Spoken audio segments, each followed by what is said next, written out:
سڵاوتان لەبێ قوتابیان خوێندکارانی ئازیز و خۆشەویست من مامۆستا بەسەم ئاسانم پسپۆڕی زمانی ئینگلیزی لە پەیمانگای ئۆراسیاوە لەگەڵتم لە ئەپسۆدی 8 لە سنرایزی پۆلیدا from Fort Kearney to New York Harbor باش لە ئۆردوگای کیرنیەوە بۆ بەندەری نیویۆرک. Phyllis Fogg was preparing to follow the Indians. ئەگەر لە بیر بێ ڕۆژەکەی ترکە لەناو قتارەکە فلیس فۆگ و جەماعەتەکەی هجومیان کرا سەرێ و پاسپارت و چوو بەشێکی فارگۆنەی قتارەکەی لێکردەوە و لێک جیابوونەوە ئەو شتان ڕوویدا ئەو جایستا پاسپارت و لەگەڵ یەک دوو کەسی دیکە دیار نینە. Phyllis Fogg دەرێ ناتانم هەبەجێ بێم لە دوای دەکەم. Phyllis Fogg was preparing to follow the Indians to the south and rescue Passepartout. He asked the captain and soldiers from Fort Kearney to go with him. فلیس فۆگ ئامادەسازی کرد بە دوو هیندیەکان بکەوێت بەرەو لای باشوور تاوەکو پاسپارت و ڕزگار بکە و ئەو داوای لە کاپتنی ئەو شوێنە کرد لە کاپتن و سۆڵجەر و ینی سەربازەکان کرد کە لەگەڵی بێن بۆ بەدوا داچوو بە دوای ئەو کوڕێ. The captain said, Captain وتی I can't leave the fort. ناتام قەڵاکە بەجێ بێلم بۆ ڕزگارکردنی ژیانی ئەو سێ پیاوەی کە ون بوون. They might already be dead. ئەوان ڕەنگە هەر ئێستا مردوون. Then I will go alone. Phyllis Fogg چی گوت کاتەوە تەنها دەچم. Passepartout saved all our lives. Passepartout بوو ژیانی ئێمەی ڕزگار کرد. When he heard this, the captain changed his mind and sent 30 of his men to help Mr. Fogg. دوای ئەوەی کە کاپتنەکە جێ لەو قسەی بوو دڵی نەرم بوو مێشتی گۆڕا و سێ پیاوی نەر بۆ ئەوەی لەگەڵ Phyllis Fogg بڕوا. Mr. Fogg made a promise to the soldiers. لێرە Mr. Fogg ینی وعدێک بە سەربازەکان دەدا. I will give you 5,000 pounds. 5,000 pound تان دەدەمێ if we rescue the prisoners. ئەگەر تانیمان ئەو سێ کەسێ بوون بوونە بیان دۆزینەوە. Mr. Fickes was very worried when Mr. Fogg asked him to stay at the fort. لێرە Mr. Fickes زۆر نیگەران دەبی کاتێ Phyllis Fogg کابرایە دەوڵەمەندەکە درێتە لێکۆڵەرەکەی تۆ لە قەڵاکە بمێنەوە و look after ئەودا چاودێری ئەودا بکە. If the detective wasn't there to watch him, Fogg might try to escape. مەقسەدی ئەوە بوو ئەگەر وای بیر دەکردو ئەو ئەگەر لەگەڵ Mr. Phyllis Fogg نەبێ Phyllis Fogg ڕادەکاتن. Mr. Fogg gave Oda his bag with all the money inside, said goodbye. Mr. Fogg لێرە جامتاکەی خۆیدا بە ئۆدا و بە هەموو پارەکانیەوە said goodbye وەخوا حافیزی کرد. The man left at midday. لە تقریبا لە نیوەڕۆدا پیاوەکان ڕۆیشتن. And Oda waited at the station. Oda چاوەڕی دەکرد لەناو بنکەی شوێنەکە. She thought that Mr. Fogg was the bravest man she knew. ئەودا وای بیر دەکردەوە کە بەڕێز فۆگ بە جەرگتر و بەغیرەترین کەسێکە تا ئێستا ناسی بێتی یان دیتی بێتی. A few hours later چەند سەعاتێک دواتر the train engine returned to the station. چەند کاتژمێرێکی کەم دواتر بەشی بزوێنەری شەمەندەفەرەکە گەڕایە وێزگەکە. ها ئەو بەشێک کە پاسپارت و لێ کردەوە ڕۆیشت و چەند سەعاتێک دواتر ئەو بەشە گەڕایەوە.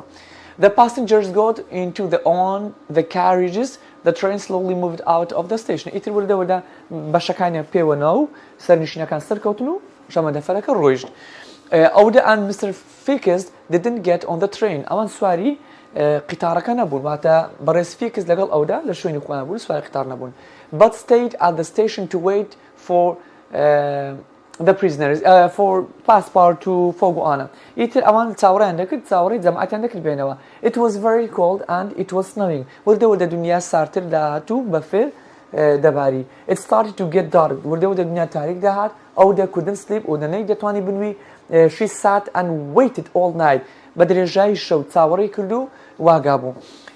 If Phyllis Fogg didn't appear ئەگە Phyllis Fogg بە دیار نەکەوێتەوە she didn't know what she would be what do. نەیدەزانم بەڕاستی چ بکە ئەگەر Phyllis Fogg نێتەوە. But then بەڵام دواتر at 7 in the morning لە بەرەبەیانی سەعات 7دا Mr. Fogg appeared with Passepartout and the soldiers. ئیتر لە بەرەبەیانی سەعات 7 گوت Phyllis Fogg و Passepartout لەگەڵ ئەفسەرەکان بەدەرکەوتنەوە. Oda was very happy to see them. Oda زۆر دڵی خۆش بکە ئانی بینی. Where is the train? Passepartout گوتی قیتارەکە لە چێیە؟ Mr. Fickes گوتی gone ڕۆیشت.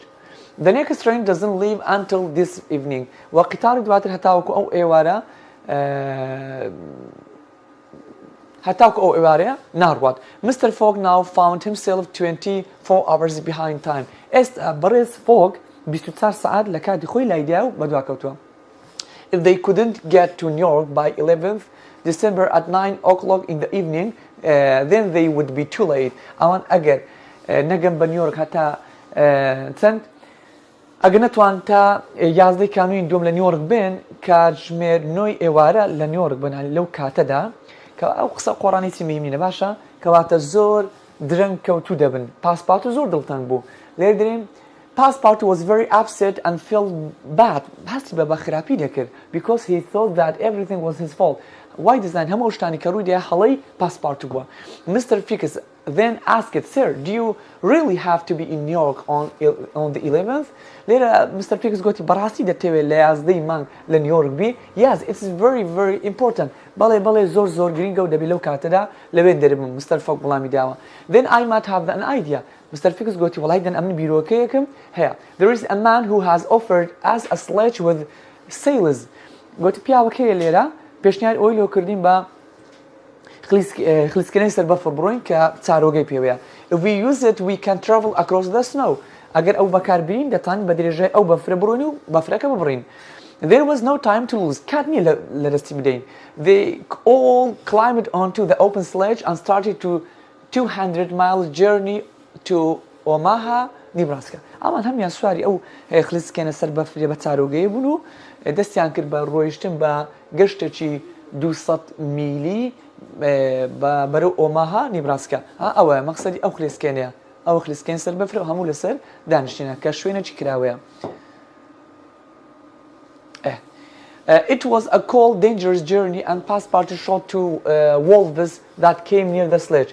گەشتێکی دوور و درێژی سارد و سۆڕ بوو و پاسپارت و تەقەی لە دوو گورگان کرد کە دەیانویست when they arrived کە دەیانویست هێرش بکەنە سەر خلیسکێنەکە when they arrived in Omaha there was a train waiting to leave to go to New York کاتێ ئەوان گەیشتنە ئۆماها قیتارێک لەوێ چاوەڕێی دەکرد تاوەکو بڕوا بەرەو نیویۆرک the four travelers jumped on the train سواری سەر قیتارەکە بوون و moved out of the station لە بنکە قیتارەکە چوونە دەرێ the next day ڕۆژی دواتر the 10th December the train arrived in Chicago لە 10 مانگ لە دەسەمبەر دەگەنە شیکاگۆ they immediately got another train in ئەوان بە عەجەلە خۆیان خستە سەر قیتارێشتر in minutes they were moving towards New York لە چەند دەقیقێکدا بەرەو نیویۆرک بەڕێ دەکەوتن بە دەستیان بەجوڵە کرد in the end police folk passport to order Mr. Fix arrived in the city of New York a quarter past 11 in the evening لە کۆتاییدا فلیس فۆک و پاسپارت و ئەودا و بەڕێسپی گەیشتنە شاری نیویۆرک لە کاتژمێری 11 و چارێژی ئێوارەی 11 کانونی یەکەم ئەوان زۆر دواکەوتن they were late باشە the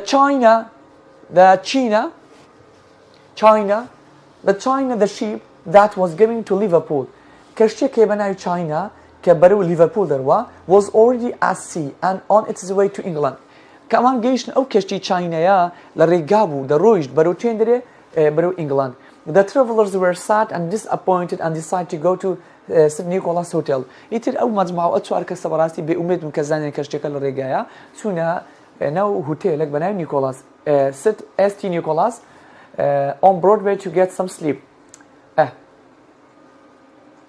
لە شقامی برۆدوەی بۆ ئەوی کەمێک بخەون ئەو شقامەکەی بە ناوی برۆدوەی ئەو هۆتێلەش لەوێن درێ چوونە وێن درێ و بخەون تاوەکو ئیستراحەت بکەن It seemed that there was now no hope of finishing the journey in 80 days. ئێستا هیچی وایەک نەما تەقریباً لە ئەوەی لە 80 ڕۆژ گەشتەکەی تەواو بکەن ئێستا دێمە سەر هەرکردنی پرسیارەکانی ئەو بابەتێ بۆ نمونە پرسیارەکەمان هەیدەرێن چی why was Felice Fogg preparing to follow the Indians لۆ Felice Fogg ئامادەسازی دەکرد بە دوای هیندەکان بکەێت to rescue passport بۆ ئەوی پاسپارت ڕزگار بکە where did Fogg follow the Indians لە چێن دەرێ بە دوای هیندەکان دەکەوت بەرەو لای ئاڕاستەی باشوور لە چ کاتێک ئەو ڕۆی لە تقریبا لە نیوەڕۆدا لە ناوەڕاستی ڕۆژدا Mr. Felice Fogg چوو لە دوای ئەو کوڕی بگەڕێ پاسپارتۆ with whom did he go لەگەڵ چێت پاسپارت ڕزگار بکە لەگەڵ سێ پیاوی ئەفسەر Mr. Fogg چ بەڵێنێکی بەو سێ پیاوەدا گوتی 5,000 پاوندتان دەدەمێ ئەگەر بتان ڕزگاریان کەین پرسیاری شەشەم What did Fogg ask Mr. Fix? Mr. Fogg چی داوای لە Mr. Fix کرد to stay گوتی Mr. Fix تۆ لە بنکەکەدا بمێنە و چاودێری ئەودا بکە Why was Fix worried? Fix زۆر قەڵەق و نیگەران بوو کە گوت لەوێ نەرەبینەوە چونکە Fix وای بیر دەکردەوە ئەگەر ئەو لەوێ نەبێ ڕەنگە ئەو هەڵێ ڕەنگە بەڕێز Fogg هەڵێ What did Fogg give order? فۆک چی بە ئەو دەدا هەموو پارە و سامانەکەی ناوجانتایەک پێدا. What did Oda think of Mr. Fogg؟ ئەوەدە چۆن بیری لە فۆک دەکردەوە دەگوت وەڵاهی ئازاترین پیاوە کە لە ژیانم دیتی بێتم. What was the engine driver well enough to do؟ ئەو ئینجین درایڤە کە ئەو بەشی فارگۆنی قیتارەکە بە بزوێنەرەکە و هاتەوە قیتارەکەیان چا کردو و قیتارەکە دەتوانین چ بکە to drive back to the carriages to the fort. ئەوەش وەڵامی بێ.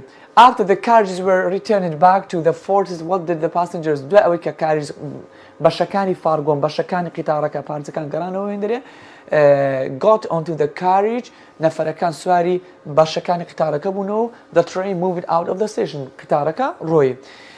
Where did Oda stay؟ ئەودا لە چێ دەمایەوە لە ستیشنەکە. How long did she stay at the station؟ چەند لەو ستیشنە ماوە لە بنکە قیتارە ماوە هەتا وەکو سەعات حەوتی بەیانی ڕۆژی دواتر. Whom did she stay with؟ ئەودا لەگە چێمە لەماوە لەگەڵ مستەر فیکس. What time did Fogg return back؟ لە چ کاتە گەڕاوە لە بەرەبانی سەعات هەفت. How many hours was Fogg behind the time؟ ئێستا فۆک چەند سەعات بەدواکەوتیە 24 سەعات. Why was Passepartout very upset and felt bad؟ پاسپارتو هەستی بە نیگەرانی و ناخۆشی دەکرد و غەمبار و بێزار بوو چونکە وای بیر دەکردەوە هەموو شتێک هەڵی ئەوە.